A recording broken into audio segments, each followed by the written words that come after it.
Hello friends, welcome back to my channel incentive education. सबसे पहले मैं आप सभी लोगों को स्वतंत्रता दिवस की शुभकामनाएं देना चाहूँगी। यह एक ऐसा दिन है जब हर एक भारतीय गर्व और खुशी महसूस करता है। अंग्रेजी हुकूमत ने कई वर्षों तक हम भारतीयों पर अत्याचार किए और गुलाम बनाकर रखा। एक कहावत है, एक दिन पाप का घड़ा भरता है। भारत देश वर्ष 1957 से वर्ष 1947 तक स्वतंत्रता संग्राम लड़ने के पश्चात ब्रिटिश शासन से 15 अगस्त 1947 को मुक्त हुआ और एक स्वतंत्र राष्ट्र बना। तभी से सभी भारतीय इस दिन को स्वतंत्रता दिवस के रूप में बहुत ही धूमधाम और हर्षोल्लास के साथ मनाते हैं। लेकिन आज़ादी के इस अथक प्रयास में हमने अपने देश के कई महान व्यक्तियों को भी खो दिया। 15 अगस्त एक ऐसा दिन है जो हमें याद दिलाता है उन शहीदों की जिन्होंने देश के लिए अपना घर, अपना परिवार एवं अपनी ज़िंदगी सब कुर्बान कर दिया। इसलिए मैं कहना चाहूँगी, आज सलाम है उनको जिनके कारण ये दिन आता है। आज सलाम है उनको जिनके कारण ये दिन आता है। खुश नसीब होती है वो माँ जिनके बच्चों का बलिदान इस देश के काम आता है। इसलिए हर उस वीर बलिदानी का सम्मान करना चाहिए और उन शहीदों की शहादत को याद करना चाहिए। खुश नसीब है वो जो वतन पर कुर्बान हुए, जो तिरंगे में लिपटकर ज़िंदगी से आज़ाद हुए।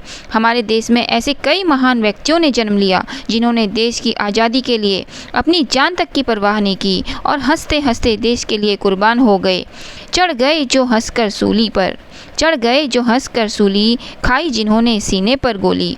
चढ़ गए जो हंसकर सूली, खाई जिन्होंने सीने पर गोली। हम उनको प्रणाम करते हैं जो मिट गए देश पर, हम उनको सलाम करते हैं। जैसा कि हम जानते हैं कि हमारा देश प्राचीन काल से तो कृषि प्रधान देश रहा है और 15 अगस्त 1947 के बाद हमारे कृषि क्षेत्र में काफ़ी बदलाव आया है। आज़ादी के बाद हम कृषि की नई तकनीकी और फसल उगाने के नए तरीक़ों का इस्तेमाल कर अधिक मात्रा में फसल का उत्पादन करते हैं और आज हमारा देश अनाज का निर्यात करने में सबसे आगे है। सन 1965 में भारत और पाकिस्तान के युद्ध के दौरान तत्कालीन प्रधानमंत्री श्री लाल बहादुर शास्त्री जी ने जय जवान जय किसान का नारा दिया था और आज यह नारा काफ़ी हद तक सिद्ध होता है। आज हमारा आज़ाद देश विज्ञान, खगोल विज्ञान, कृषि, चिकित्सा, कला और वास्तुकला के क्षेत्र में बड़ी ऊंचाइयों को छू रहा है। लगातार देश प्रगति कर रहा है। हालांकि नई कोरोना महामारी ने देश को एक बार फिर पीछे ढकेलने का कार्य किया है। ऐसे में अभी देश को गरीबी, अशिक्षा, बेरोजगारी जैसी समस्याओं पर चर्चा करने की ज़रूरत है।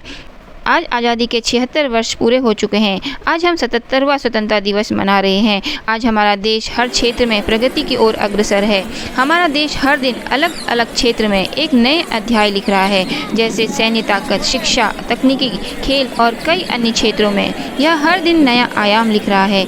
आज हमारी सैन्य ताकत इतनी अच्छी है कि दुनिया भर में इसकी मिसाल दी जाती है और कोई भी देश भारत पर आंख उठाकर देखने की हिम्मत नहीं करता। आज हमारी सैन्य ताकत आधुनिक हथियारों से लैस है जो किसी भी दुश्मन को पलक झपकते ही मिटाने की ताकत रखता है। आज़ादी के इस अवसर पर जहां हम देश की प्रगति के नए आयामों के बारे में चर्चा कर रहे हैं, साथ ही हमें गुलामी के उस मंजर को कभी नहीं भूलना चाहिए जहां हमारे महान स्वतंत्रता सेनानियों ने आज़ादी के लिए अपनी जान तक कुर्बान कर दी। आज भी हम उन महान व्यक्तियों को याद कर हमारी आंखें नम हो जाती हैं। हमें आज के नए भारत की चकाचौंध में उन महान आत्माओं को कभी नहीं भूलना चाहिए जिन्होंने देश की आज़ादी के लिए अपना सब कुछ न्यौछावर कर दिया। आज मैं उन वीरों को याद करते हुए कहना चाहूँगी, भारत का वीर जवान हूँ मैं, भारत का वीर जवान हूँ मैं, ना हिंदू ना मुसलमान हूँ मैं, जख्मों से भरा सीना है मगर दुश्मन के लिए चट्टान हूँ मैं, भारत का वीर जवान हूँ मैं।